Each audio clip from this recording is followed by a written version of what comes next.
semuanya. Malam bro, malam.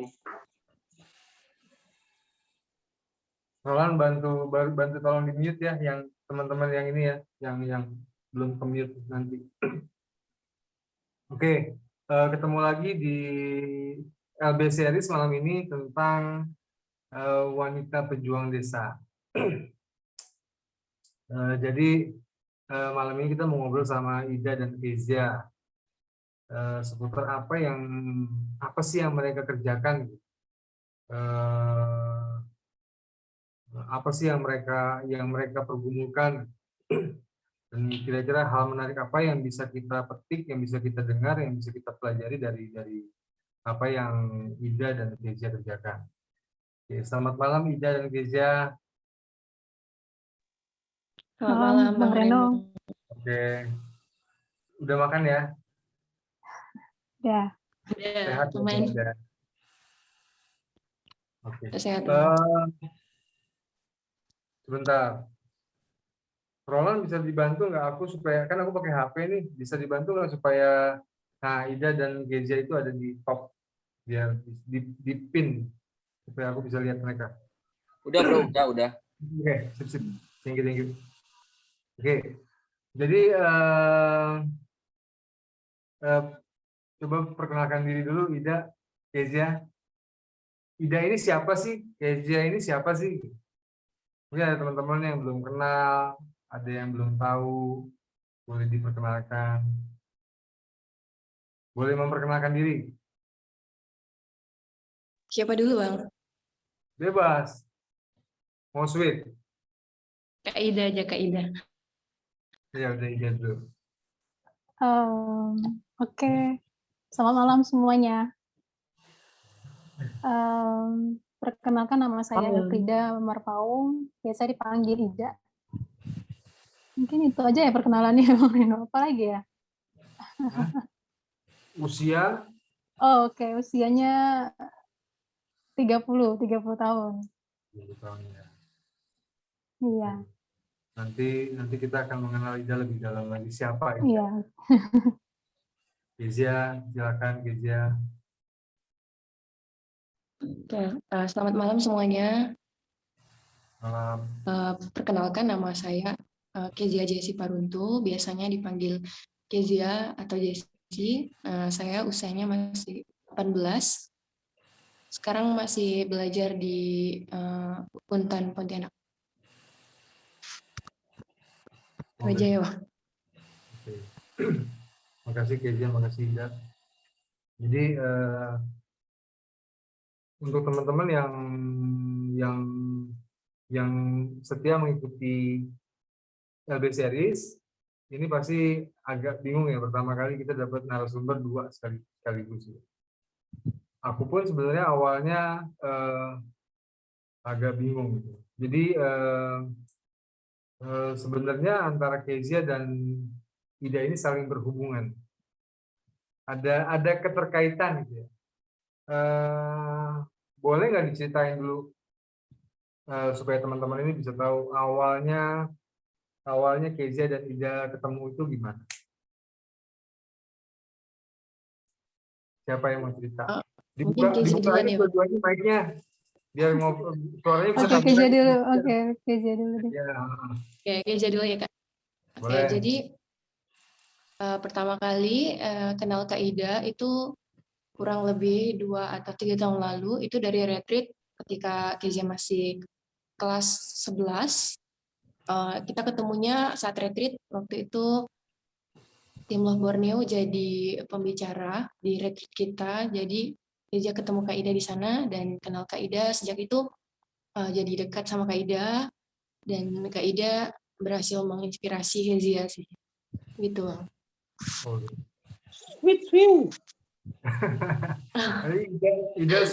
Ida yang menjadi inspirasi awal Kezia gitu ya. Apa yang menginspirasi, Ya, lalu apa yang Ida kerjakan sehingga menginspirasi itu apa sih? Jadi sebentar, kelas 11 tuh malum ya, aku kan orang dulu ya. Kelas 11 berarti kelas 2 SMA ya? 2 SMA. 2 SMA. Sekarang Kezia kelas berapa? Umur kuliah. Iya, kuliah semester 3. Semester 3 ya. Ya, Ida. Apa sih yang Ida kerjain waktu itu? Apa ya? Nggak ada sih.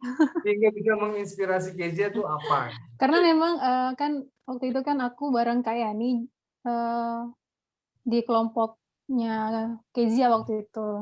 Jadi waktu itu sempat dekat jadinya sama Kezia. Sama teman-teman yang lain sih, tapi akhirnya lebih dekatnya ke Kezia gitu. Jadi dari situlah awalnya mulai chatting-chattingan, mulai pendekatan, ya gitu sih. Nggak ada yang gimana-gimana.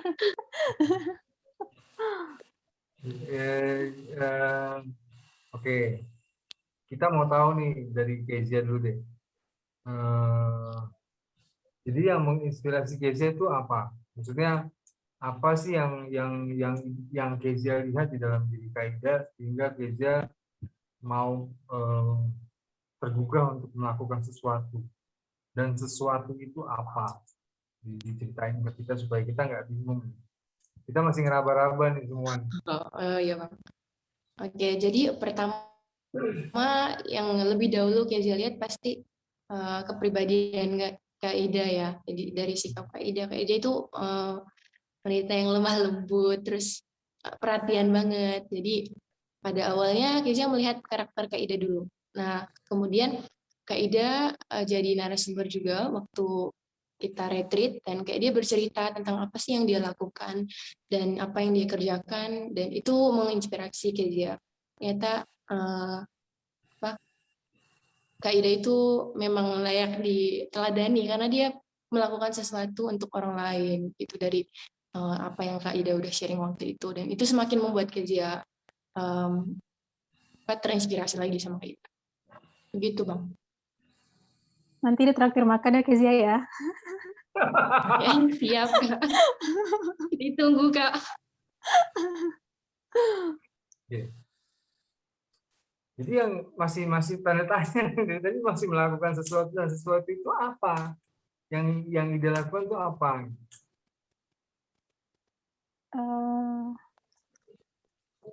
Jadi kemarin memang waktu ketemu Kezia waktu itu kan dikasih kesempatan untuk ngobrol tentang apa yang saya kerjakan. Ya, jadi 5 tahun belakangan ini sih saya mengerjakan di Pangkalan Durian namanya.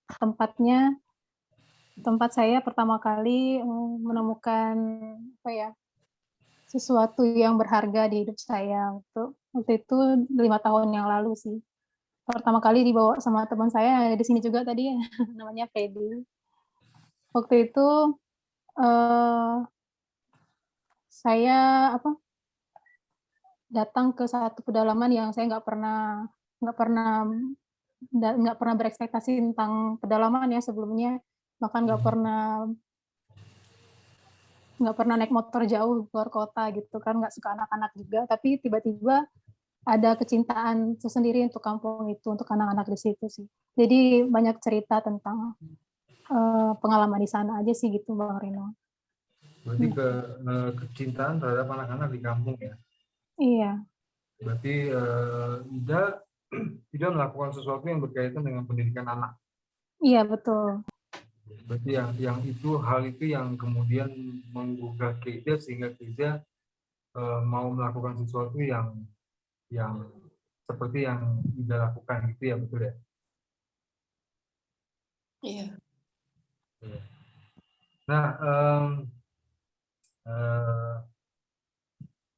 tadi kan Ida udah tahu ya, kita 5 tahun terakhir, nanti kita akan bicara di dalam sana. Nah, aku mau tahu dulu nih Kezia. Jadi setelah Kezia melihat apa yang Ida lakukan, lalu Kezia mulai mengambil sebuah keputusan untuk melakukan sesuatu, berkontribusi dalam dunia pendidikan anak-anak. Dalam hal ini mungkin lebih dipersebut lagi anak-anak yang terhitung mereka yang tertinggal di dalam peluang untuk mendapatkan pendidikan yang layak, gitu ya. Nah, yang Kezia lakukan itu apa? Maksudnya wujud nyatanya ketika Kezia terinspirasi dari apa yang Kezia lakukan, lalu Kezia mulai memutuskan untuk melakukan apa?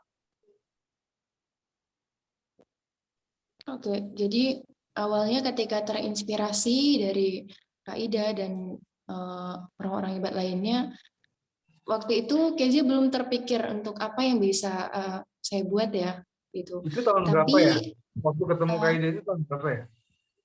ketemu Kak Ida sekitar 2019 mungkin. Iya ya Kak ya. 2019. Oke. Ya. Nah, terus ketika awalnya masih bingung juga apa sih yang bisa saya buat dari wujud saya pengen kayak mereka, pengen seperti mereka, pengen berkontribusi buat orang lain. Nah, namun setelah kelas 12 akhir itu saya melihat ada peluang untuk saya melakukan sesuatu nih, mengikuti teladan kakak salah satunya Kak Ida begitu. Nah, jadi pada awal pandemi, jadi ketika masih bulan Februari, seharusnya saya waktu itu masih ikut ujian nasional, tapi karena sejak pandemi jadi nggak bisa ikut ujian lagi, dan sejak bulan Februari itu udah libur, dan saya mulai berpikir saya mungkin masuk kuliah bulan 8 atau 9, jadi masih ada banyak waktu yang bisa saya miliki, nggak mungkin saya pakai untuk leye-leye aja, buang-buang waktu aja. Jadi saya mulai terpikir untuk melakukan sesuatu, dan yang saya lakukan adalah dengan kita di sini, dengan papa mama saya juga, kita buka satu bimbingan belajar gratis untuk anak-anak di kampung, pusat tempat Kezia tinggal. Nah, sejak itu kita buat, dan puji Tuhan bisa berjalan sampai sekarang, sampai hari ini. Gitu, Bang. Berarti itu sebelum pandemi? Sesudah kita buatnya itu sesudah saat 2020. Februari tahun lalu. Oh, Februari Ya, tahun lalu. Februari 2020. 2020 ya. Oke. Ya. Dan Kezia melakukan ini dalam posisi Kezia sekarang kuliah tetap ya. Kuliahnya masih jalan Iya, kan? kuliahnya masih Bang. Oke, di bimbelnya sendiri ini ada banyak nggak anak-anak? Iya, untuk sekarang jumlah semuanya ada sekitar 25 anak. Itu dari usia 4 tahun sampai 11 tahun. Jadi dari umuran PAUD, TK, sampai SD, begitu. Dari 4 tahun sampai 11 tahun, 25 anak. Yang dominan itu anak usia berapa? Usia 4 sampai 6. Itu untuk kelas kecil itu ada 11 anak. Sisanya kelas setengah dan kelas besar. SD umuran besar. Dari 25 anak ini berarti lalu pembagian waktunya gimana? Pembagian waktunya lalu tenaga pendidiknya ada berapa orang? Untuk tenaga pendidik yang tetap itu ada 3, Kezia, Mamah, dan teman Kezia. Tapi ada juga 2 ibu-ibu muda yang punya hati juga, dan mereka membantu kita untuk jadi tenaga pengajar juga. Jadi totalnya ada 5 guru. Oke, berarti lumayan cukup lah. Maksudnya kalau dari jumlah peserta didik dengan jumlah pendidik, saya rasa cukup kepegang lagi. Nggak ada kendala dari segi teknis.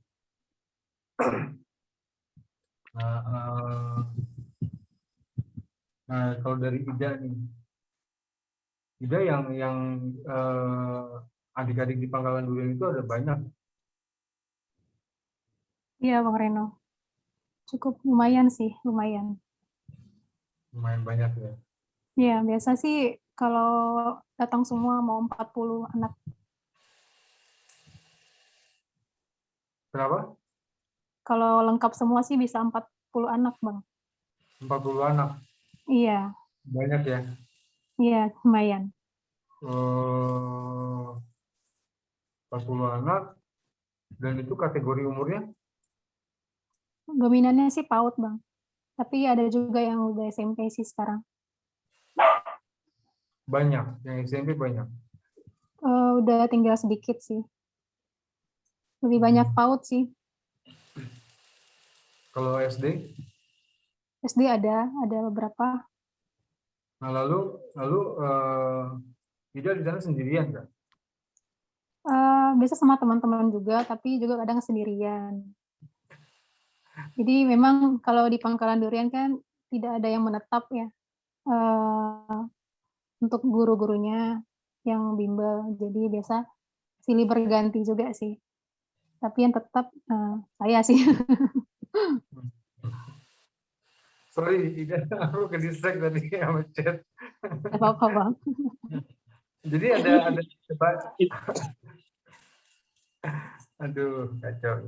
Jadi ada banyak ya anak-anaknya. Iya, Maksudnya, lumayan. sorry, tadi aku ke distract, sorry ya. Ida di sana sama siapa? Ada berapa orang yang apa namanya yang bantu Ida, yang mengerjakan ini ada berapa orang? Yang setia ya, maksudnya yang rutin selama Ida kan 5 tahun terakhir nih. Nah, Iya. selama 5 tahun ini yang rutin nemenin Ida, bantu, punya hati yang sama untuk mendidik mereka, ada berapa orang? Seperti yang tadi saya bilang sih, Bang, kalau untuk yang tetap sih cuman saya sih, cuman kadang ada beberapa teman yang ikut bantu. Cuman ya memang kan nggak ada paksaan, jadi kalau memang mereka free, mereka ikut, kadang kalau enggak juga nggak apa-apa gitu. Jadi tetap saya sendiri sih yang tetap jalan gitu. Oke.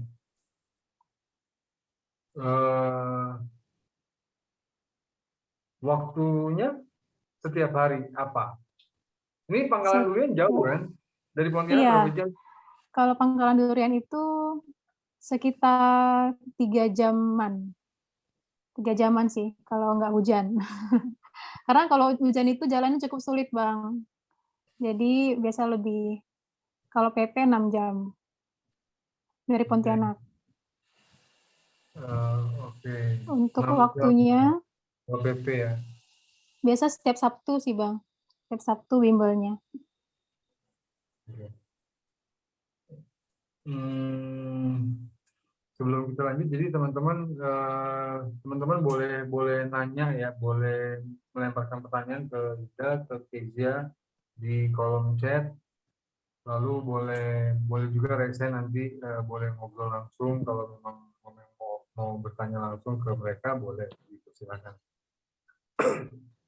Jadi ini udah ada beberapa pertanyaan. Nanti saya lihat deh. Saya belum lihat lagi. Nanti saya lihat. Eh, Kenapa sih Ida, kalau boleh tahu, Ida mau melakukan itu tuh kenapa? Nah, sebelum kita lanjut nih, karena aku kan kurang lebih sedikit banyak kenal sama Ida. Jadi teman-teman Ida ini sampai berhenti kerja. Berhenti kerja, meninggalkan pekerjaannya, tetapi yang dia kerjakan selama 5 tahun terakhir, yang mungkin awalnya bukan menjadi hal yang utama, bisa dibilang sampingan, justru tetap dia lakukan itu. Sementara pekerjaannya yang notabene ini menopang hidupnya justru dia tinggalkan. Nah, ini kenapa? Apa yang membuat Ida berpikir seperti itu sehingga mengambil keputusan yang cukup ekstrim dalam pandangan orang secara umum, agak ekstrim. Kenapa tuh? Oke. Benar ya yang tadi Bang Reno bilang, memang kelihatannya agak aneh gitu ya. Tapi putusannya memang didasarkan dari kecintaan saya sih dengan anak-anak. Dari awal pertama saya datang sampai hari ini, kecintaan kepada anak-anak Pangkalan Durian tidak pernah berubah ya. Dan saya tetap yakin bahwa mereka orang-orang hebat gitu yang akan meneruskan bangsa ini yang jadi lebih baik. Kenapa mau ya, tapi saya juga bingung sih kenapa mau ya, karena didasari dari rasa cinta sih kepada anak-anak dan buat saya mereka berharga gitu. Jadi saya pikir kemarin sih sebenarnya waktu itu dulu biasa kayak saya tuh Sabtu pergi, Minggu pulang gitu, Senin kerja. Cukup lelah juga sih untuk sambil kerja gitu kan. Jadi buat saya banyak menguras tenaga untuk sambil kerja dan memang kerjaannya memang cukup menyita banyak waktu dan saya pikir saya benar-benar mau lebih serius gitu untuk buat anak-anak di Pangkalan Durian gitu sih, Bang Reno. Oke. Nanti mau tahu sih kondisi di sana itu seperti apa gitu masyarakatnya. Nah sebelum ke sana mau kalau Kezia sendiri, Kezia itu buka bimbel di mana? Di daerah Di Dusun Kampuh, Kecamatan Bonti, Kabupaten Sanggau. Kampuh ya? Sanggau. Iya. Di kampung aja kan? Iya. Di kampung ya. Nah kalau Kezia sendiri selain terinspirasi dari Kaida, alasan lainnya kenapa kok ngambil memutuskan untuk melakukan ini? Oke, sebelumnya seperti yang Kezia bilang tadi, Kezia melihat adanya peluang di waktu itu awal mulai pandemi, semua anak kan belajarnya dari rumah, jadi Kezia merasa itu tidak maksimal, pendidikan yang mereka terima tidak maksimal. Dan Kezia juga melihat contoh nyatanya, Kezia punya adik yang masih kecil-kecil dan itu terjadi sama mereka cuma dikasih tugas dan dikerjain terus nanti dikumpulkan bahkan tanpa ada penjelasan apa-apa. Jadi Kezia melihat ada peluang ini, kasihan begitu anak-anak yang tidak maksimal dalam pendidikan mereka. Jadi peluang ini yang pada awalnya membuat Kezia berpikir untuk berbuat sesuatu meskipun tidak banyak tapi sedikit bisa berguna untuk adik-adik ini, untuk anak-anak ini. Dan selain daripada melihat peluang, kembali lagi karena kesadaran bahwa sudah saatnya untuk kita kontribusi begitu. Dimulai dari yang dekat-dekat aja. Pada awalnya dimulai dari adik-adik Kezia dulu, lalu mulai terpikir untuk buka dan sampai sekarang sudah 25 anak. Awalnya nggak nyangka banget, tapi ya percaya apa yang sudah kita lakukan sama kita punya komitmen pasti semuanya akan indah pada waktunya gitu.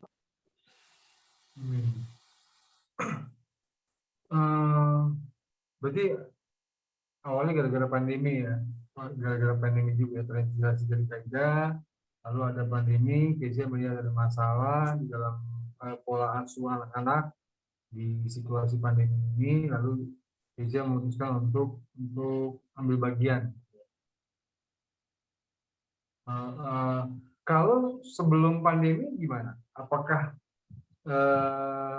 tanpa pandemi mereka juga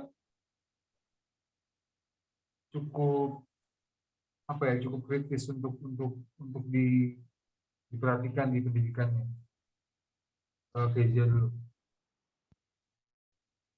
Maksudnya sebelum pandemi dari masyarakatnya gitu, dari pola pikir masyarakat, kemajuan berpikirnya, orang tuanya, lalu sekolah-sekolah formalnya gitu, pendidikan di sana seperti apa? Kalau nggak ada pandemi itu apakah cukup baik? Maksudnya apakah fasilitas pendidikan di sana, lalu pola berpikir masyarakat di sana cukup cukup kuat untuk memberikan bekal buat anak-anak ini? Kalau di daerah Kezia gimana? Tanpa pandemi ya, tanpa pandemi. Oke, jadi menurut saya ini sudah rahasia umum ya kalau pendidikan formal di pedalaman itu tertinggal. Nah, jadi kalau saya lihat sendiri di kondisi di tempat saya sekarang, saya juga kan sekolahnya dari sini dan adik-adik saya juga dari kampung juga, dan kita langsung mengalami dan melihat langsung bagaimana pendidikan di sini bahkan sebelum ada pandemi pun masih belum maksimal gitu, mulai dari fasilitasnya, mulai dari tenaga pengajarnya, karena guru-guru yang mengajar di sini pun yang di sekolah formalnya itu ada SD dan PAUD, kebanyakan bukan bertempat di kampung, tetapi ada yang dari Bodok begitu, ada yang dari kampung sebelah, jadi mereka harus mengejar ke sini dan medannya tidak selalu baik, apalagi ketika hujan ya, karena jalannya masih tanah kan, jadi tantangannya berat. Dan dari sejak saya masih SD pun waktu itu karena hujan bisa jadi libur, nggak bisa masuk karena gurunya nggak ada yang datang gitu, jadi belum maksimal. Terlebih menurut saya orang-orang di kampung khususnya orang tua masih belum begitu sadar dengan pentingnya pendidikan, jadi bahkan sebelum pandemi pun mereka pada bawa anak-anaknya pergi ke ladang, pulang-pulangnya sampai sore, dan agak menyepelekan pendidikan. Jadi ini yang masih perlu jadi pergumulan sih untuk kita semua bangsa Indonesia sih khususnya. Jadi orang tua peranan orang tua juga bisa dibilang minim ya di dalam memberikan pendidikan yang baik buat anak-anak di sana ya. Iya betul. Bukan hanya tentang kenapa? Iya betul. Bukan hanya pendidikan akademik aja, tetapi juga pendidikan moral, dan itu masih kurang sekali sih Bang, anak-anak kesadarannya aja. Oke, apa namanya?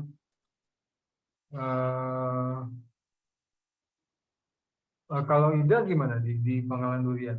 Sama ya, kurang lebih saya rasa sama ya pola pikir mereka ya, pola pikir masyarakat, kontribusi orang tua di dalam mementingkan pendidikan untuk anak, untuk masa depan mereka, kurang lebih sama kan? Ya, kurang lebih sama sih Bang Reno. Kayaknya semua juga udah tahu ya, kayaknya untuk pendidikan di pedalaman masih sangat tertinggal gitu. Sama sih di Pangkalan Durian juga sama. Bahkan itu kadang anak-anak ngeluhnya nggak ada penjelasan apa-apa, tiba-tiba suruh kasih soal banyak gitu kan. Nggak ngerti gimana nih Kak gitu. Terus pernah kelas 5 itu sama sekali nggak ada guru. Terus akhirnya itulah mereka disuruh belajar sendiri. Gimana anak-anak disuruh belajar sendiri kan? Ya setelah pandemi malah lebih buruk sih kayaknya. Karena kan anak-anak harus harus yang sebelumnya aja udah tertinggal, setelah pandemi makin tertinggal gitu. Anak-anak juga harus sekarang pada punya HP gitu akhirnya. Dan ketika punya HP dampaknya makin buruk sih sebenarnya. Jadi mereka mulai kenal hal-hal lain yang mungkin mereka kurang bisa kontrol gitu, dan orang tua juga jarang kontrol. Sedih sih kalau ngelihat pendidikan anak-anak di pedalaman setelah pandemi. Makanya saya sih biasa. Kenapa Bang? Khususnya di masa pandemi ini ya? Iya, masa pandemi justru lebih. Halo? Lebih apa? Di masa pandemi justru lebih tertinggal menurut saya ya. Ya, tadi kan aku ada udah dengar Kezia tuh, sorry ini mati lampu nih, jadi aku gelap. Jadi tadi Kezia ada bilang kan orang tuanya itu kebanyakan mereka mengajak anak-anaknya untuk berladang. Sebenarnya kan itu Makasih, Syok. Sebenarnya kan itu jadi sesuatu hal yang dilematis, benar nggak sih? Karena kan gini, sorry sebentar. Karena kan gini kan, di satu sisi orang tuanya butuh anak-anaknya gitu. Dan mereka membantu orang tuanya di ladang itu sesuatu hal yang buat mereka itu sangat bermanfaat. Ya mereka kalau nggak ke ladang kan nggak makan. Nah, sementara dalam kondisi pandemi ya, yang nggak ada guru itu, mereka butuh pendidikan. Jadi ada satu jeda waktu di dalam masa pandemi ini, generasi kita itu kehilangan pendidikan. Jangan yang di pedalaman, yang di kota aja sebenarnya punya itu kan. Jadi memang ini masalah yang perlu kita pikirkan bersama sebagai satu bangsa ya di Indonesia ini. Ya, bahkan bukan hanya di Indonesia, saya rasa di seluruh dunia. Saya nggak tahu di luar gimana. Tapi kan di Indonesia kita lihat tadi Ida bilang karena pandemi sekolah online, anak-anak yang tadinya tidak membutuhkan gadget untuk belajar, sekarang semuanya dituntut untuk punya gadget. Sementara di satu sisi kita bangsa ini masih berjuang bagaimana supaya penggunaan gadget ini bisa baik, bisa terkendali, khususnya di generasi muda, di anak-anak. Lalu kita ketemu masalah pandemi yang akhirnya mereka dituntut untuk belajar pakai itu. Jadi celahnya banyak banget, celahnya banyak sekali. Kalau saya lihat celahnya banyak sekali untuk informasi-informasi yang tidak perlu, yang tidak dibutuhkan oleh anak-anak itu akhirnya jadi masuk. Dan aku ngebayanginnya kita semua ini punya PR yang sama ke depannya nih. Mungkin sekarang belum terasa, tetapi mungkin ketika 5 tahun, 10 tahun ke depan, dampak yang terjadi hari ini akan mulai kelihatan. Jadi apa yang Ida lakukan, apa yang Kezia lakukan,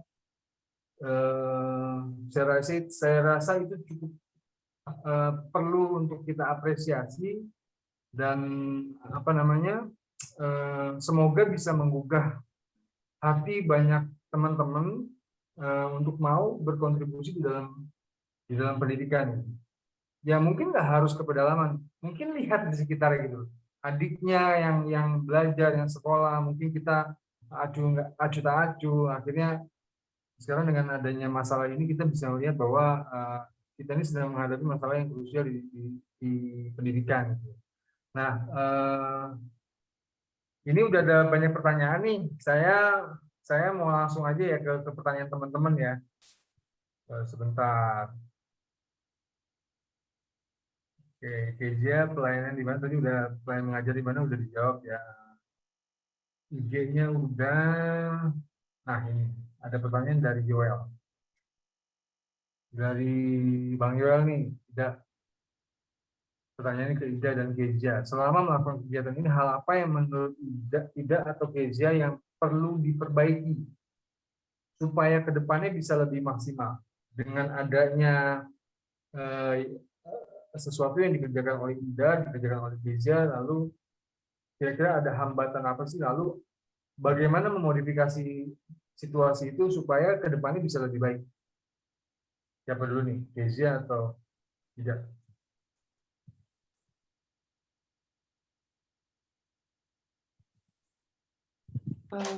Kezia boleh duluan? Boleh. Oke, jadi menurut Kezia apa yang perlu diperbaiki untuk buat ini maksimal? Yang pertama, seperti yang Kezia udah bilang, ini lahir dari kerinduan kita supaya memperbaiki pendidikan untuk anak kan. Nah, jadi kita belum ada kesiapan 100% misalnya dalam hal fasilitas atau belum ada kesiapan yang total begitu, karena ini bermulai dari rasa peduli begitu. Dan menurut Kezia, menurut saya yang perlu diperbaiki yang pertama adalah pola pikir orang tua dulu supaya, karena ada orang tua yang justru malah melarang anaknya, dan ini jadi belum maksimal. Anak itu tidak bisa maksimal karena datangnya cuma 1 kali aja, ke depannya nggak datang lagi begitu. Jadi tidak rutin, dan dengan larangan orang tua ini membuat mereka tertekan begitu. Jadi untuk hal ini kita coba tangani dengan kita buat pertemuan gitu dengan orang tua. Mungkin yang tidak mau ya nggak apa-apa, tapi yang datang setidaknya dari orang tua anak-anak ada 60 atau 70% yang datang gitu. Jadi kita berharap kita sosialisasikan bahwa ini maksud kita supaya pendidikan anak-anak Bapak Ibu bisa terbantu begitu. Kita hanya mau membantu pendidikan di tempat ini, di sini buat anak-anak, dan kita berharap dari kita sosialisasikan ini untuk orang tua mereka, meskipun tidak sepenuhnya tergugah, hatinya sadar, tetapi setidaknya ada sedikit yang menyentil mereka, dan kemudian kita berharap mereka juga bisa memberitahu kepada ibu-ibu yang lain, orang tua yang lain bahwa ini tuh tujuannya baik loh begitu. Dan yang kedua, kembali lagi fasilitas sih, karena di sini kan kita pakai 1 ruangan untuk 3 kelas di jam yang sama. Itu kita masih bergumul terus untuk buat ini semakin maksimal. Kita berharap ke depannya bisa ada ruangan khusus atau bagaimana kita bisa mengakalinya.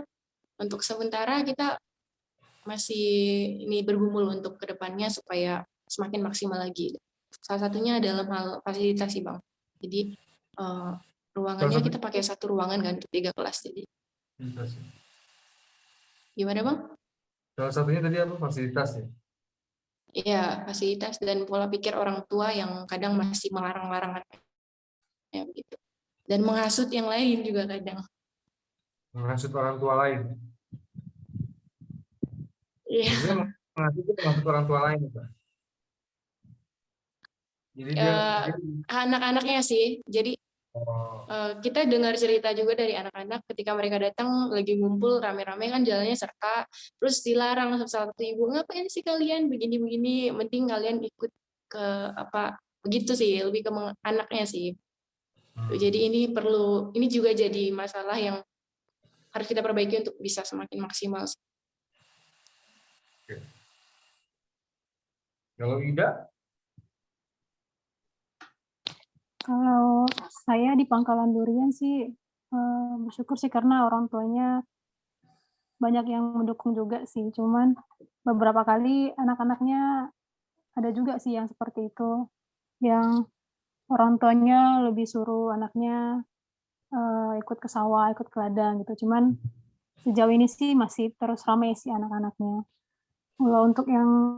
Kalau pertanyaan untuk apa yang harus diperbaiki sih, saya rasa pendidikannya sih, pendidikan di sekolah, karena sedih sih kayak melihat guru-guru, kualitas guru-gurunya yang sangat tidak memadai ya untuk anak-anaknya. Padahal saya melihat sekali anak-anak itu punya potensi yang besar, pintar, cerdas, berbakat, tapi melihat lagi pendidikannya sangat minim gitu. Jadi saya sih berharap sih. Sekolah formal ya? Sekolah formal. Iya benar. Saya berharap sih kayak ada guru-guru yang berkualitas lah untuk anak-anak emas seperti mereka. Itu sih. Oke, kalau ini mundur sedikit ya. Saya mau tanya ke Ida. Masih berkaitan dengan pertanyaan Ida tadi. Jadi kalau di Pangkalan Durian sendiri itu situasi belajar mengajar di sekolah formal sebelum pandemi itu gimana? Maksudnya cukup memprihatinkan atau oke-oke aja? Kalau di Pangkalan Durian anak-anaknya untuk sekolah formalnya itu biasa kadang ada, kadang nggak ada gurunya juga, Bang. Gitu ya. Jadi anak-anak sering kali juga ya. Berarti bisa dibilang memang sebelum pandemi itu udah memprihatinkan. Iya, benar. Kadang Oke. mereka datang nggak ada gurunya gitu. Sampai Nah, kadang ada yang sekarang, dipecat, Bang, oh ya, dipecat gurunya. karena nggak pernah datang. Iya, Lalu dipecat ada pengganti nggak? Nggak ada. nggak ada. Oke. Iya, Jadi gitu sih. aku mau gini sih. Kan Ida tadi bilang di sana itu cuma hari Sabtu Minggu ya. Bimbel Sabtu, Bang. Sabtu ya. Berarti cuma Sabtu satu hari bimbelnya. kan? Cuma satu Iya, hari. iya. Eh, Berarti kan ini banyak waktu yang kosong nih. Senin, Selasa, Rabu sampai Jumat itu kosong. Iya. Berarti banyak banget. Kalau dilihat dari prosentase, berarti kan kurang banget. Nah, maksudnya dari melanjutkan pertanyaan Joel tadi, apakah dengan adanya tambahan orang-orang yang mau berkontribusi di sana di hari-hari biasa itu akan membantu nggak menurut Ida? Jadi kan udah 5 tahun nih di sana nih di Pangkalan Durian. Kira-kira kalau misalkan ada tambahan 5 orang lah gitu ya kan, Senin 1 orang, Selasa 1 orang, jadi beda-beda gitu. Menurut Ida Sangat itu akan membantu, Bang. membantu ya? Sangat membantu karena jujur untuk menangani banyak anak itu butuh banyak bantuan karena beda-beda kebutuhan dan seringkali juga saya kerepotan juga untuk bagi-bagi waktunya dengan anak-anak. Jadi senang kalau banyak teman yang ikut gitu. Jadi banyak yang bisa dikerjakan, banyak yang bisa ditanganin. Karena anak-anak itu saya tuh pengennya tuh lebih kayak lebih fokus gitu. Jadi nggak saya untuk semua gitu. Jadi jadi bisa dibagi-bagi gitu, Bang. Karena beda-beda kebutuhan anak-anak ya. Jadi lebih bisa mengerti sih mereka bagaimana ya, apa yang kesulitannya, apa yang harus mereka kembangkan, kayak gitu-gitu sih. Kalau sendiri lebih sulit gitu, karena nggak bisa lihat secara detail kebutuhan mereka. Iya. Memang kalau dikerjakan rame-rame kan pastinya lebih mudah ya. Cuman Iya. kalau misalkan katakanlah malam ini banyak orang yang tergugah gitu ya. Aku mau lah bantuin Ida, Amin. misalkan. Aku mau datang di hari Senin, aku datang di hari Rabu misalkan. Nah, kalau dari Pangkalan Duriannya sendiri, mereka apakah kira-kira mereka akan menerima gitu? Di hari-hari biasa mereka ada anak-anak yang diajar. Kondisinya gimana? Sangat menerima, Bang. Jadi Pangkalan Jadi nggak Durian ada itu yang belum tahu sih memang terbuka untuk siapa saja sih yang mau melayani, yang mau jadi relawan gitu. Jadi kalau makin banyak makin bagus sih. mudah-mudahan Iya, malam ini mulai ada orang-orang yang mau berkontribusi. amin. Iya, karena di sana banyak kan anak-anaknya kalau lihat Mm-mm. kondisinya ini, lalu ada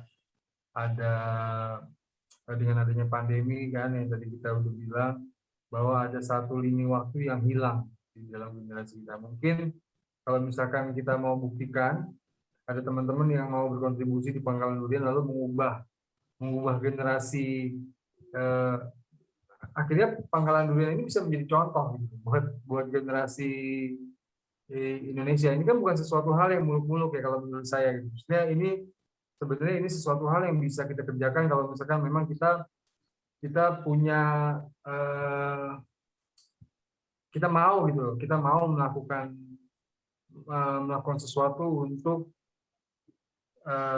pendidikan, khususnya karena karena adanya pandemi. Oke. Nah, lalu aku mau lanjut ke pertanyaan selanjutnya. Hmm, banyak sih pertanyaan ini.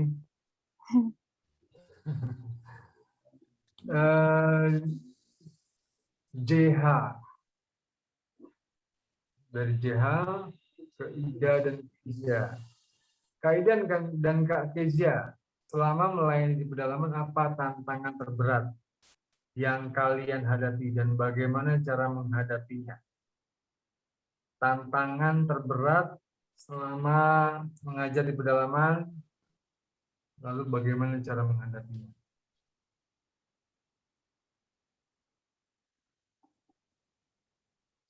Siapa dulu nih, Atau Bang? tadi? Atau ada yang mau diceritain? Lebih spesifik pengalamannya? Yang paling berat? Kalau saya ya, Bang, ya. Hmm. Kalau saya sendiri tantangan terberatnya itu orang tua, Bang. Karena balik lagi saya perempuan ya, perempuan dan Oh iya. masih tinggal sama orang tua. Jadi mereka khawatir gitu kalau anak perempuannya naik motoran setiap Sabtu Iya, iya. berjam-jam ke kampung-kampung gitu kan. Takut kenapa-kenapa di jalan, terus ya kenapa sih nggak melayani tempat yang dekat aja gitu, di kota kan ada banyak gitu.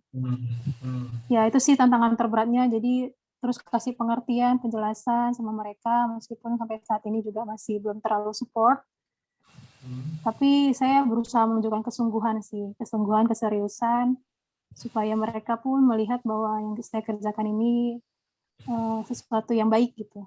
Itu sih. Mudah-mudahan malam ini banyak laki-laki yang tergugah, malu atau manja.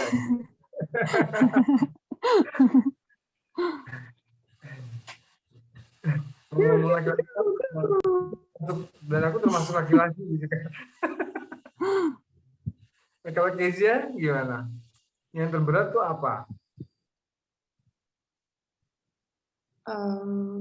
Apa ya?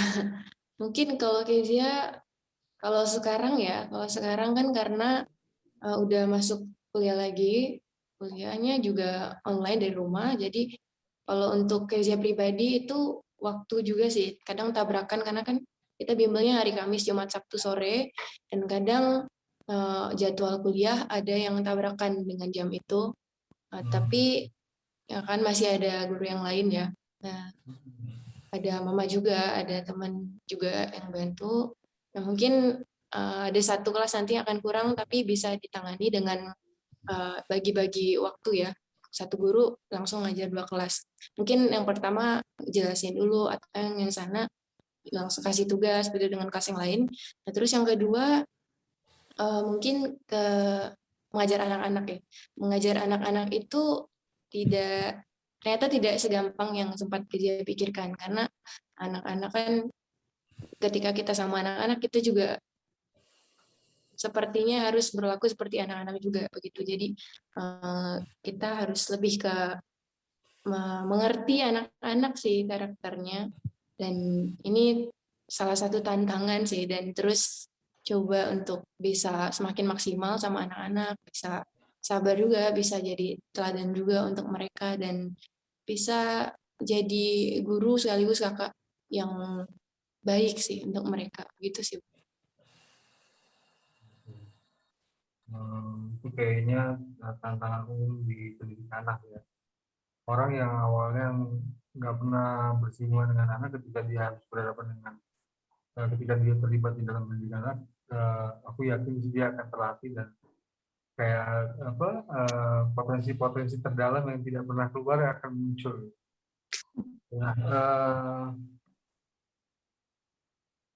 Nah, aku mau mundur sedikit tadi ke ke, ke pertanyaan sebelumnya ke Keja. Jadi Keja tadi ada bilang melakukan pertemuan dengan orang tua, berusaha untuk memodifikasi pikiran pola pikir orang tua, dan saya rasa itu termasuk hal yang menantang. Jadi maksudnya gini, Keja dan Ida yang misalkan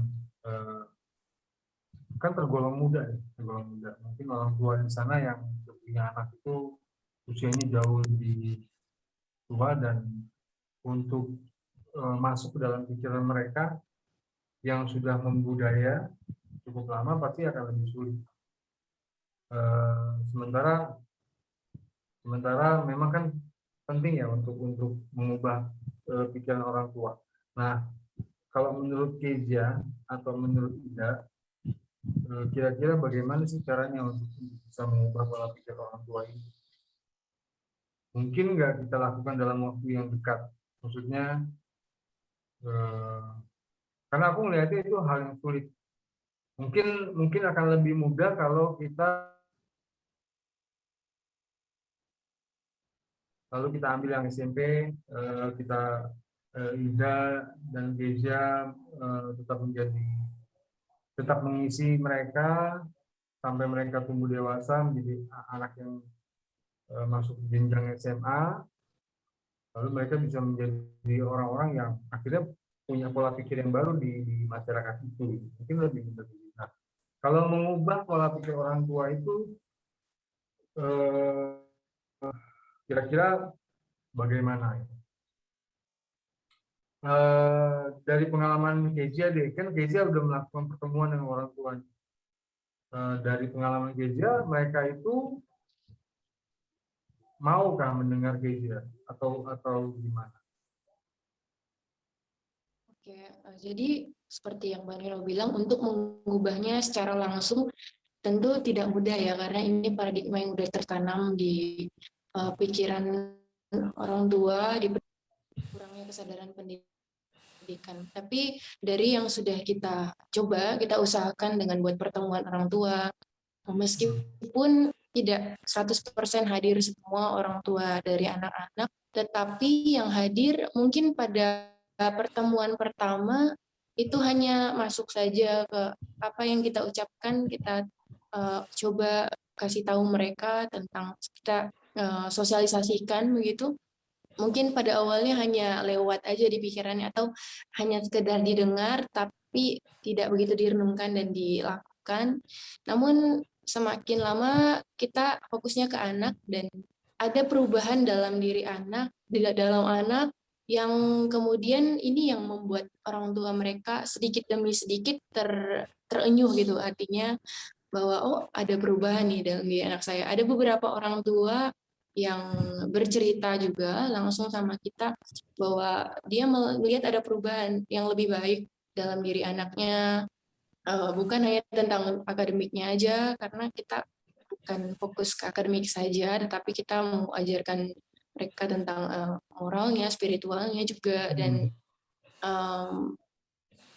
tidak secara langsung berhasil mengubah pola pikir orang tua, tetapi ada perlahan-lahan satu persatu orang tua mulai sadar, dan kita berharap bahwa orang tua yang sudah sadar ini pun nantinya bisa kembali mensosialisasikan kepada orang tua yang lain begitu, karena lebih berdampak lagi ketika orang tua anak langsung yang memang di sini langsung yang ngomong sama orang tua yang lain begitu sih Bang.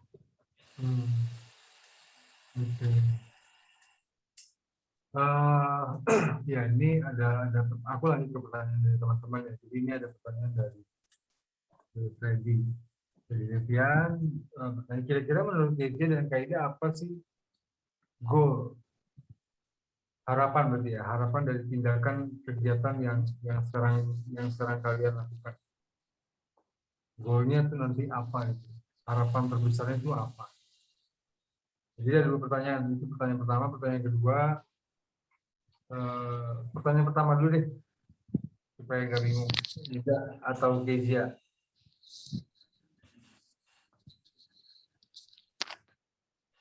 Siapa dulu nih? Kak Ida dulu. Oke, aku dulu ya. Kalau bicara goal sih, jujur saya banyak goal untuk anak-anak. Yang pertama, saya pengen mereka menemukan potensinya masing-masing ya. Karena saya lihat sendiri mereka berbakat, pintar, dan saya maunya tuh mereka punya pendidikan yang tinggi nanti. Nggak ada yang nggak mungkin gitu.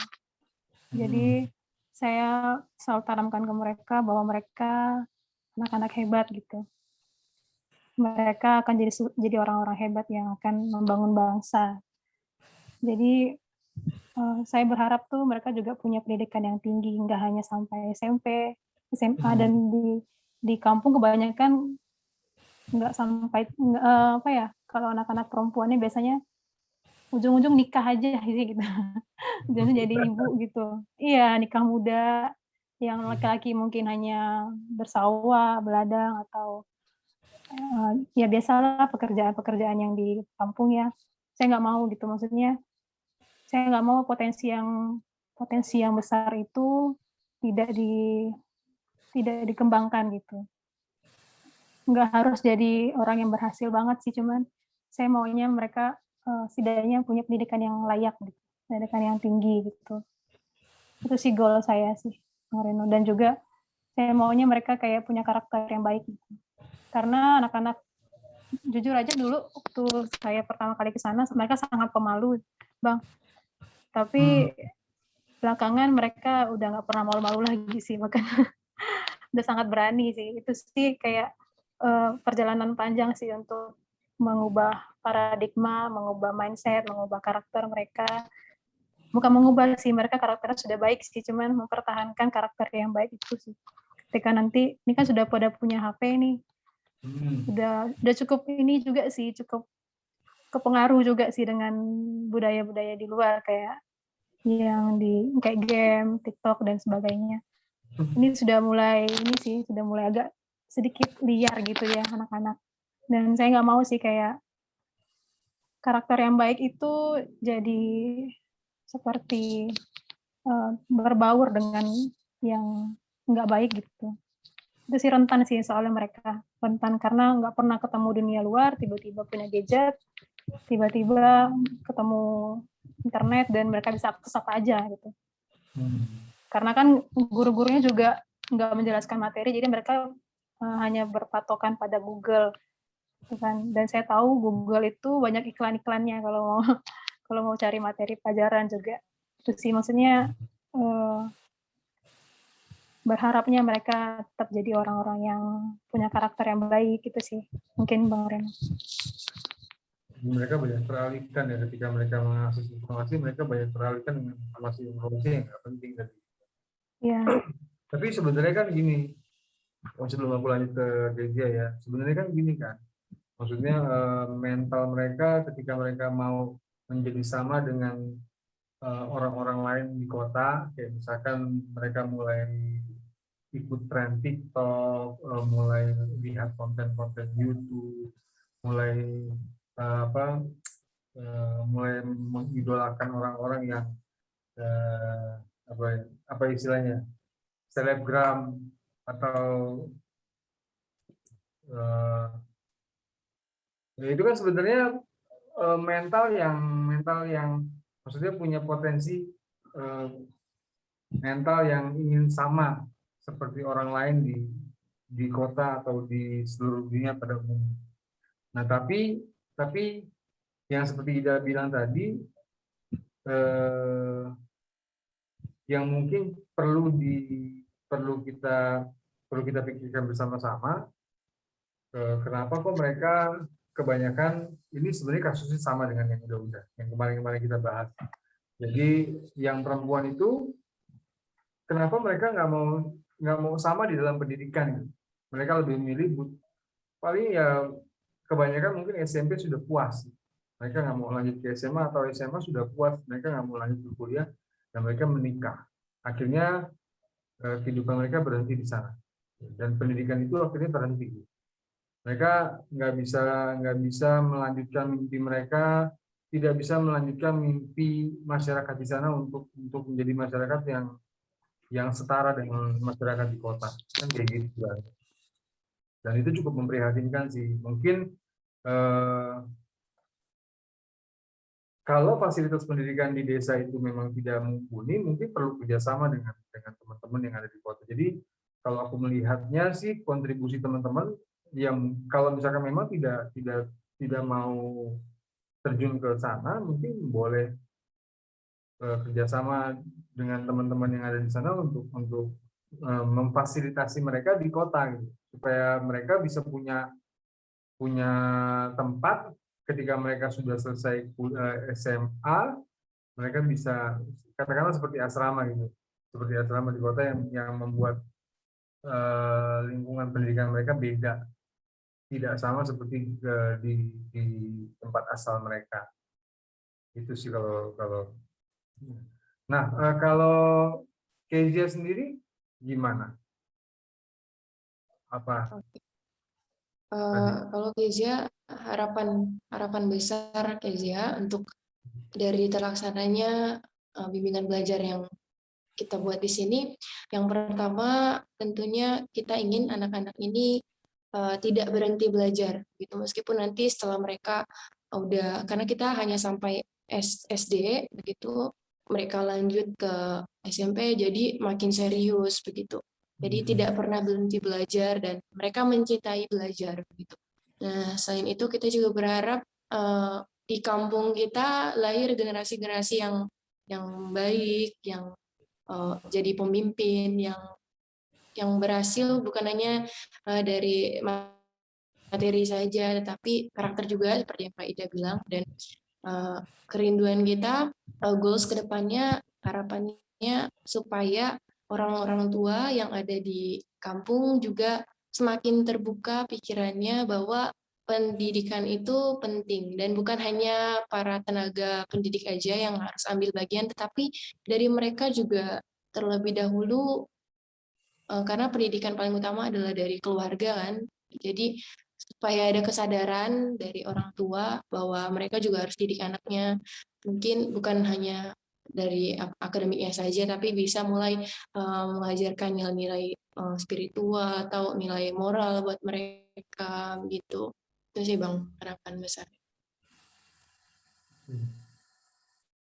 Oke, pertanyaan kedua dari Freddy ini, apakah dari kegiatan selama ini yang dilakukan bisa menyentuh orang-orang di kampung di daerah tersebut, entahkah itu guru, masyarakat, atau anak-anak lain, atau perangkat desa lain-lainnya, untuk mau melakukan hal yang serupa? Jadi apakah dari yang dikerjakan oleh Kezia dan Ida ini pernah nggak menggugah hati mereka yang ada di sana, orang-orang setempat, untuk melakukan hal yang serupa atau untuk turut berkontribusi dengan apa yang kalian lakukan di sana? Kalau untuk di kampung, kalau untuk Kezia pernah Bang, dan ada sudah cukup banyak yang turut berkontribusi untuk mendukung ini.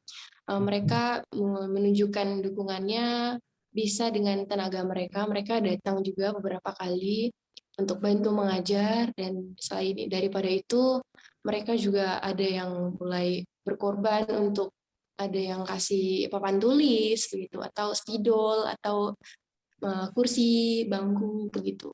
Jadi udah ada yang satu persatu, ada orang-orang baik yang mulai berkontribusi, dan itu dari kampung itu juga, dari kampung gitu.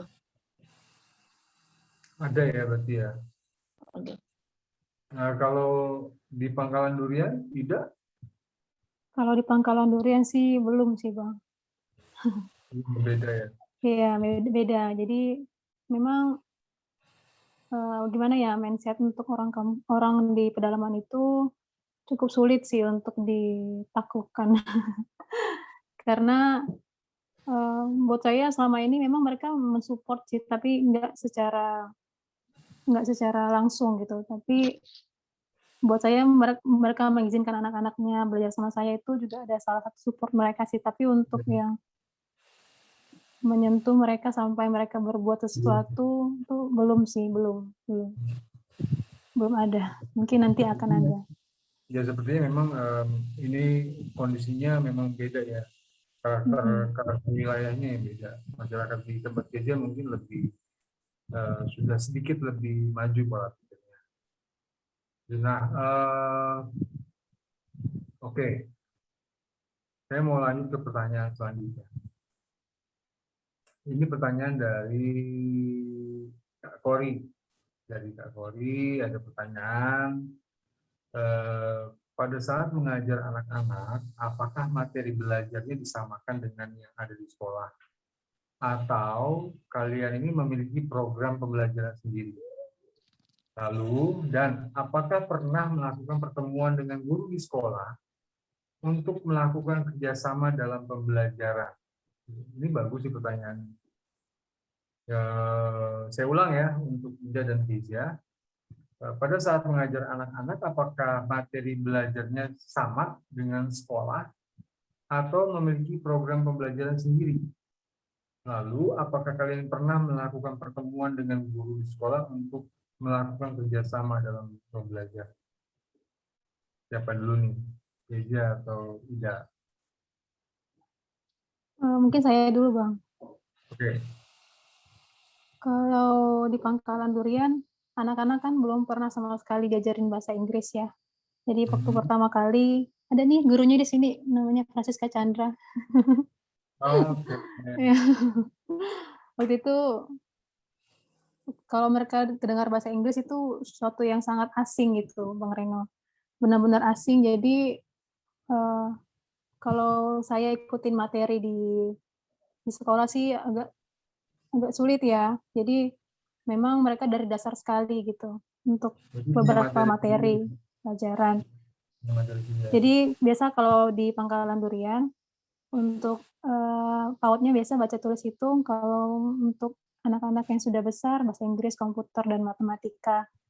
Jadi nggak ngikutin pelajaran yang di sekolah sih. Hanya kita mengajarkan apa yang belum mereka pelajari di sekolah dan memang itu masih dasar. Ya, kalau untuk pertemuan guru sih sejauh ini belum pernah gitu, karena memang belum pernah ketemu gurunya sih. Itu Bang Reno. Mungkin nanti habis ini besok ajak ketemu gurunya. Ya mungkin nanti akan Duduk bareng, ngopi bareng ya, kita coba ngobrol. ya nanti saya Sama dia ajak mau ngopi. diapain gitu kan. Ya. Kamu Kezia gimana? Oke, kalau di kampus hampir mirip seperti yang Kak Ida bilang, karena kita ada banyak yang mengajar dari basic sekali, jadi dari dasar, seperti yang Kak Ida bilang, kalau untuk PAUD itu mengenal huruf, belajar baca, tulis, gitu. Dan untuk kalau mengikuti materi dari sekolah, seharusnya misalnya yang kelas 4-5 itu pelajarannya sudah lebih tingkatnya lebih sulit. Tapi pada kenyataannya anak-anak di pedalaman itu tidak sama apa ya kemampuannya dengan anak-anak yang seharusnya sudah misal di kelas 5 atau kelas 6-nya sudah pelajarannya di tingkatan yang lebih tinggi, tapi pada kenyataannya bahkan ada yang masih harus mengeja begitu atau masih perkalian masih belum tahu begitu. Jadi kita mirip sih Bang, kita dari dasar kita punya materi sendiri dan ada tiga mata pelajaran sih yang lebih sering itu matematika, bahasa Inggris, dan pengetahuan umum. Pengetahuan umum ini lebih sering kita buat ketika misalnya guru yang datang hanya 2, tapi kelasnya kan dibagi jadi 3. Jadi ini kita mensiasati bagaimana supaya anak-anak semuanya bisa belajar. Jadi kita buat pengetahuan umum, itu kita bercerita dan berbicara tentang pengetahuan umum. Misalnya kita berbicara tentang negara Indonesia, dasar tentang Pancasila dan sejarahnya mungkin. Jadi supaya mereka tahu bahwa ketika mereka belajar bahwa ternyata dunia itu bukan hanya kampung loh, bukan hanya tentang kampung loh. Ternyata dunia itu luas dan ada banyak tempat di luar sana gitu sih. Jadi tidak sepenuhnya ikuti materi dari sekolah. Dan untuk pertemuan dengan guru sampai sekarang belum sih Bang, belum ada. Namun guru-guru sudah tahu bahwa kita buka bimbel dan pernah satu kali kayak Papa Kezia secara tidak sengaja karena gurunya ada yang istrinya bidan begitu, jadi pas ke sana mau periksa terus udah dikasih tahu, jadi udah tahu yang gurunya bilang bahwa mereka juga mendukung walau ini tidak secara pertemuan formal gitu, hanya sekilas begitu, tapi sudah dapat respon positif. Mudah-mudahan Begitu, mudah-mudahan nanti bentuk kerjasamanya makin berkembang ya. Nggak hanya sekedar memberitahu, tetapi bisa saling bergandengan tangan untuk mengerjakan pendidikan di masing-masing tempat. Gue mau lanjut ke pertanyaan selanjutnya.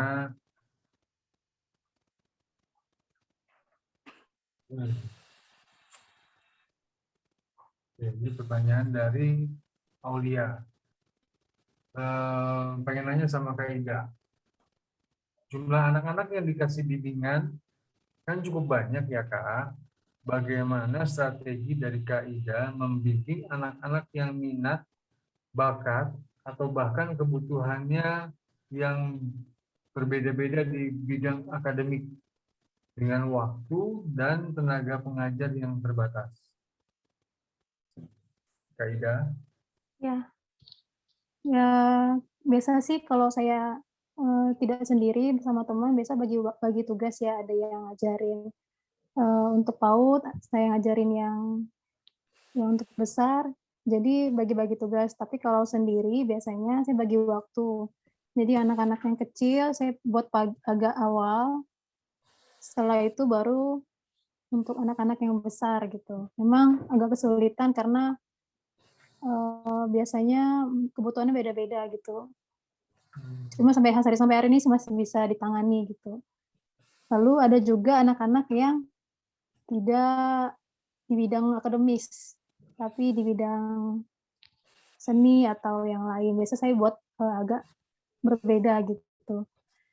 Entah nanti setelah belajar kita coba untuk kalau yang jago nari biasanya saya buat untuk latihan, atau jago melukis saya bawa peralatan untuk melukis kayak gitu sih buat prakarya, karena beberapa anak memang akademisnya kurang tapi pendidikan seninya cukup bagus sekali gitu.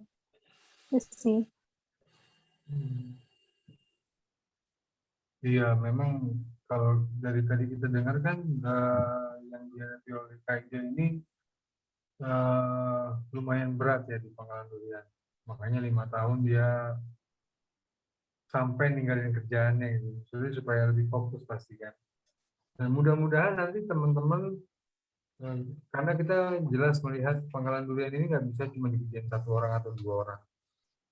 Itu dengan kondisi masyarakat di sana, ya mudah-mudahan ada teman-teman mau berkontribusi dalam bentuk apapun dengan cara apapun yang mungkin bahkan mungkin Kaidah nggak terpikirkan. Dengan banyaknya orang yang memikirkan sesuatu, saya yakin masalah itu akan lebih mudah untuk kita selesaikan. Dan nanti mungkin ada dari Bro Deo nih yang awalnya di Pangkalan Durian perintis mau berbagi sedikit atau menyanyi Pangkalan Durian juga boleh nanti. Jangan nanti bro, sekarang bro. Sekarang ya? Iya. Boleh. Deo, ayo silakan nih.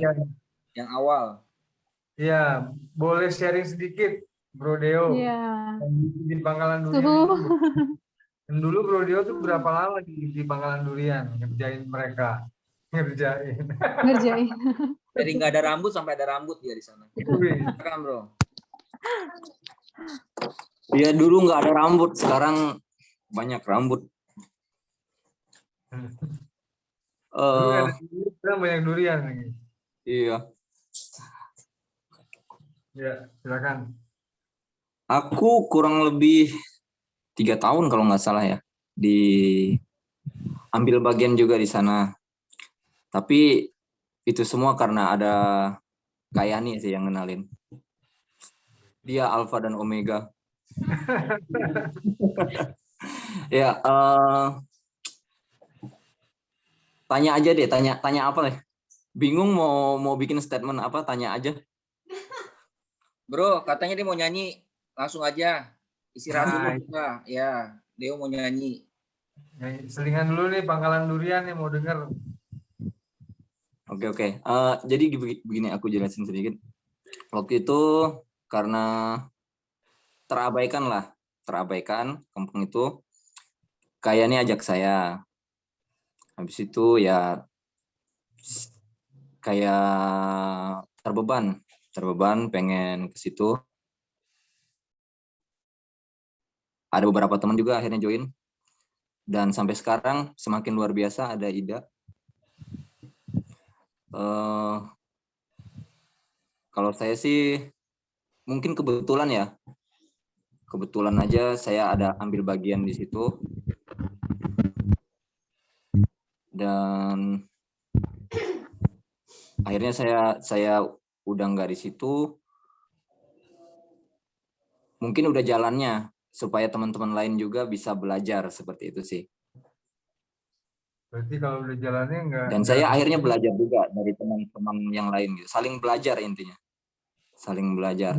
Sebenarnya itu nggak kebetulan sih bro, karena kan Ya, kalaupun kebetulan berarti kebetulan yang menginspirasi. Akhirnya Eh, inspirasi itu turun lagi ke Kezia. ya, saya begini sih. Eh,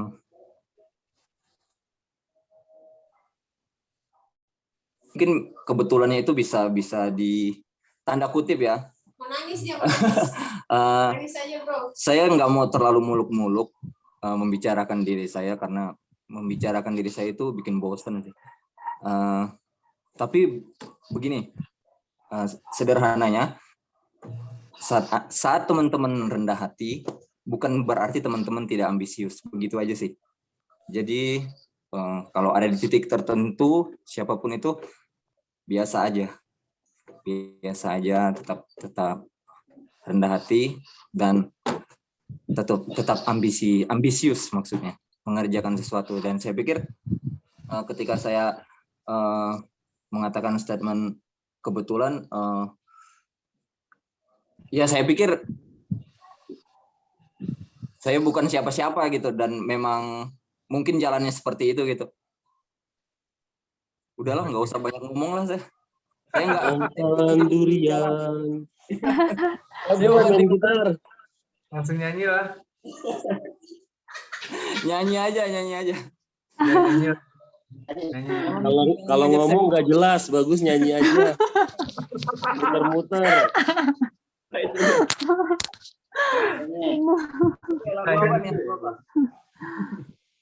Pangkalan durian. Pangkalan durian Mas, pangkalan durian.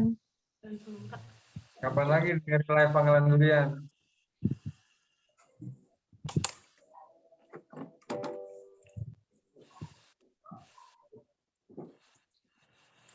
Bro Rudi, lu jangan ikut nyanyi bro, tolong. Kedengeran nggak sih musiknya? Dengar. Dengaran.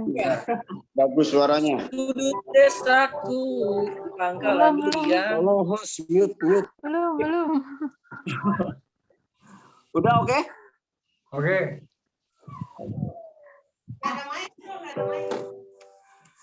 Ku nyanyikan lagu ini untuk menjadi penguat hatimu, agar kita tak pernah menjadi lelah untuk terus bermimpi, meraih hari depan yang penuh dengan harapan pasti. Wow, dalam anugerah Tuhan, mari kita berdiri, mari kita melangkah, mari kita berlari. Oh.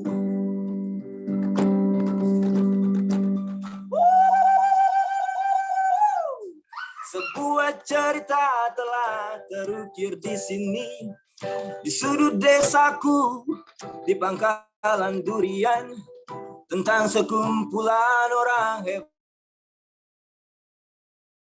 bangun desa ini.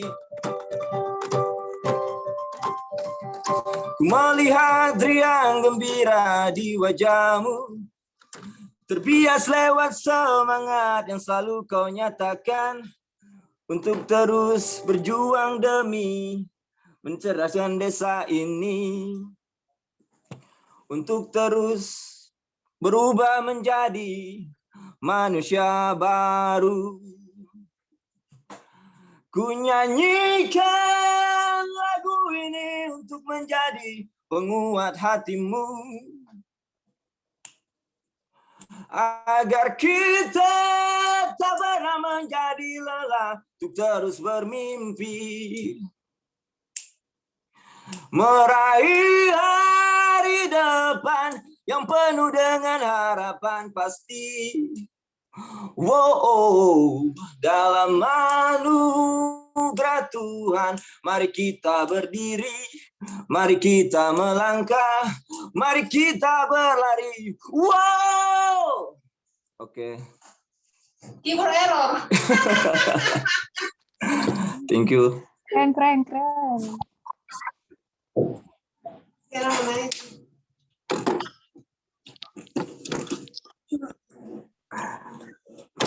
Oke. Baik, Oke, teman-teman. keren. Ya, thank you ya, Deo. Terus udah nyanyi, terus Reno jadi host. Ida sama Kezia, teman-teman kasih tepuk tangan dulu buat mereka semua. Mana tepuk tangannya? Nah, gitu. Oke.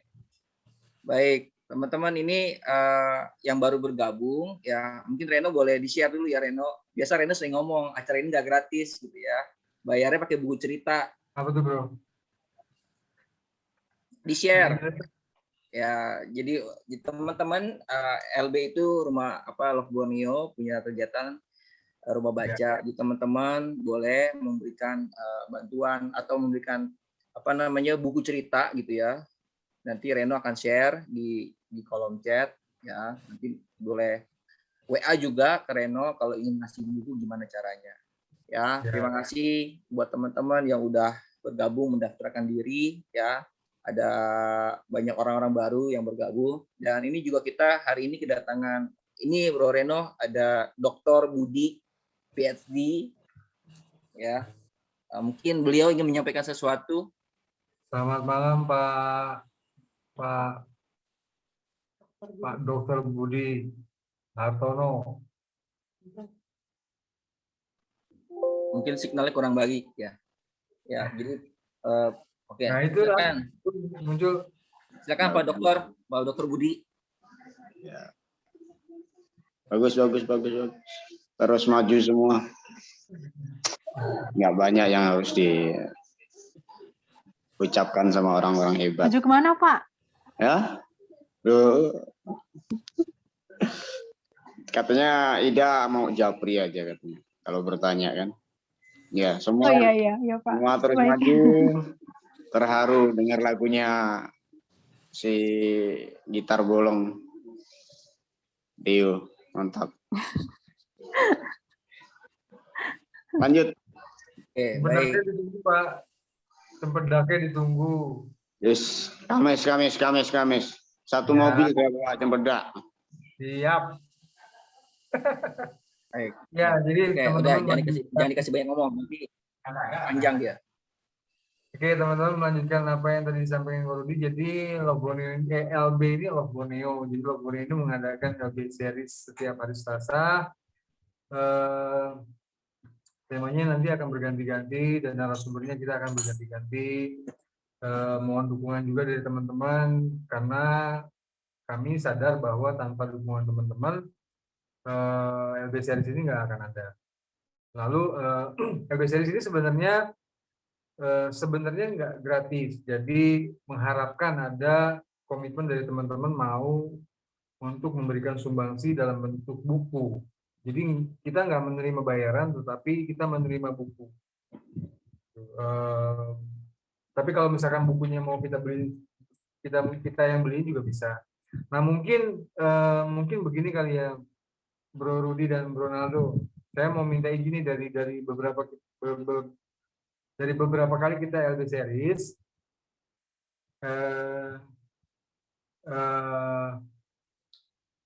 mungkin berarti kan sumbangan buku ini adalah kontribusi dari teman-teman mau untuk berpartisipasi dalam dunia pendidikan. Boleh nggak kalau misalkan mereka, saya nggak hanya mau memberikan buku, saya mau memberikan tenaga saya untuk datang ke Pangkalan Bun. Misalkan contoh kayak gitu. Saya mau datang dong ke NTT gitu. Saya mau berkontribusi, saya mau memberikan apa yang saya punya ke anak-anak yang ada di sana. Itu boleh nggak? Boleh banget ya. Jadi tadi Bang Naldo tuh udah share IG-nya Kezia sama IG-nya Ida ya. Kalian juga boleh DM di IG-nya Love Borneo. Kalau kalian mau tahu rumah baca di mana aja yang dikelola sama teman-teman Love Borneo, teman-teman bisa tanya ya. Kezia ada di Bonti ya, Kezia ya. Ya. Iya, Bu. Ya. Ya, jadi udah di-share tadi tuh, silakan jangan coba-coba itu ya ghosting sama Kezia ya. Ini saya sebagai abang jitak nanti ya, DM ghosting gue jitak loh. Ya. Bener-bener serius nanya, saya mau bantu ya. Terus buat Ida, nah Ida nggak boleh diganggu, Ida udah punya ya. Kalian juga boleh tanya Ida, itu Pak Yana, apa namanya, di mana untuk Pangkalan Durian. Biasanya Sabtu Minggu kalau Ida ya. Iya. Berangkatnya Sabtu pagi, pulangnya Minggu siang. Kalau di Bonti, di Kezia nanti, nah itu nanti tanya Kezia nanti tidur di mana. Ada rumah pohon kan ya di Bonti ya, jadi mereka bisa tidur di rumah pohon ya. Jadi dibuatkan Oh dibuatkan tuh spesial datang spesial dibuatkan. rumah pohon ya kok. Oh rumah pohonnya dibuatkan. Ya. Oke, ya silakan teman-teman mau gabung. Boleh banget ke NTT juga boleh, tapi biaya sendiri. Nanti kami kenal itu orangnya. Iya, betul. Itulah, jadi mereka kan bisa berkontribusi nggak hanya menyumbang buku, tapi boleh sumbang ilmunya, boleh sumbang tenaganya gitu ya. Ya udah, saya serahkan ke Kita foto Bro dulu, Noel. Bro. Kita Iya, foto dulu. Ya, Foto. silakan semuanya nyalakan kamera ya, rapikan rambutnya, bersihkan giginya. Oke. Wih, ada Enzo. Mengkilap sekali kau. Oke ya, ada 2 layar nih. Oke, habis ini nanti ada kata penutup dari Abang Yani buat kita semua. Ya, siap, saya foto ya. 1, Auli. Nah, siap. 1, 2, 3. Sekali lagi di layar kedua. 1, 2, 3. Oke. Abang Yani mungkin juga yang sebagai awal di di Pangkalan Durian, terus kemudian tadi bersama Ida memberi inspirasi buat Kezia akhirnya bikin bimbel di 2 kampung. Mungkin Abang Yani boleh share ke kita, mungkin kasih penguatan. Silakan Kak Yani. Ya, malam semua. Jadi hari ini kan kita kembali belajar ya, dari orang yang sebenarnya sederhana. Kalau saya lihat baik Ida maupun Kezia ini nggak punya latar belakang pendidikan dan nggak punya kemampuan sebenarnya skill untuk tapi modal utamanya itu hati yang peduli. Dan ketika kita memiliki hati yang peduli, maka kita bisa peka dengan sekitar dan ada sesuatu yang bisa kita buat. Ya. Jadi terima kasih Ida buat hidupnya, buat Pangkalan Durian. Pasti ke depan mimpi Ida digenapi ya, terjadi. Ada orang-orang hebat dari Pangkalan Durian. Itu Pangkalan Durian itu paling pojok, mentok. Selalu orang itu bilang ini tempat yang nggak menjanjikan, tempat yang tandus, nggak punya masa depan. Tapi sejak ada orang yang punya hati di sana, ada harapan. Ada harapan. Jadi ketika kita punya hati, kita mau memberi hidup, maka ada banyak orang-orang yang tadinya mungkin sudah putus asa, jadi sekarang punya harapan. Anak-anak di Pangkalan Durian itu sudah mulai berani punya mimpi. Kalau dulu ditanya cita-citanya apa, pada diam semua nggak tahu. Sekarang kalau ditanya cita-citanya apa, itu udah hebat-hebat gitu. Jadi itu karena ada yang punya hati. Di kampus juga saya beberapa kali ke sana ketika mereka mengawali juga. Ya, terima kasih ya Kezia dan teman-teman ya. Kezia juga dibantu dengan beberapa teman-teman di sana, ada orang-orang yang punya hati dan anak-anak di sana ya akhirnya kebutuhan yang paling penting itu bisa terpenuhi. Karena pendidikan kan kebutuhan yang mendasar ya. Kalau itu sampai nggak terpenuhi ya udah nggak akan ada masa depan buat mereka sebenarnya. Jadi dengan hadirnya Kezia dan teman-teman akhirnya kebutuhan ini terpenuhi dan kampus sama ya, kalau nggak salah juga di peta nggak ada ya Kezia ya kampus, betul ya? Iya Kak. Nah nggak ada ya, tempat-tempat yang nggak diperhitungkan sebenarnya, tapi nanti jadi tempat-tempat yang diperhitungkan karena ada kalian. Ya itu sih, tetap semangat ya teman-teman yang lain, ini bisa menginspirasi dan kita seperti Bang Rino tadi bilang, kita bisa buat sesuatu yang sederhana di sekitar kita dulu, yang paling sederhana, paling kecil, dan itu jadi titik awal di mana terang itu mulai bersinar. Itu aja bro, thank you bro. Terima kasih Kak Yani. Love you Kak Yani. Love you. Makasih Oke. Ida, makasih Ida. Thank you. Semangat. Makasih Oke, baik semuanya. teman-teman. Ini Mika angkat tangan mau nanya, mau nyanyi atau mau apa nih? Tuh makan. Nggak sengaja ya? Oke, nggak sengaja. Baik, teman-teman, sekali lagi semoga hari ini bisa membuat inspirasi buat kalian gitu ya. Kita tetap dukung Kezia, buat dukung Ida, juga teman-teman nih Aulia di Kalimantan Selatan juga lagi bikin rumah baca. Tetap kuat Aulia ya di sana ya. Ya, jadi ada teman partner tuh untuk apa namanya memajukan pendidikan. Ya, Semangat Aulia. ya Aulia jangan takut, banyak apa namanya banyak orang-orang di sini yang siap dukung. Ya. Oke, kalau begitu Reno kita tutup ya. Oke, siap. Makasih Oke. semuanya. Ya, thank you teman-teman buat malam hari ini. Minggu depan kita akan ada lagi apa namanya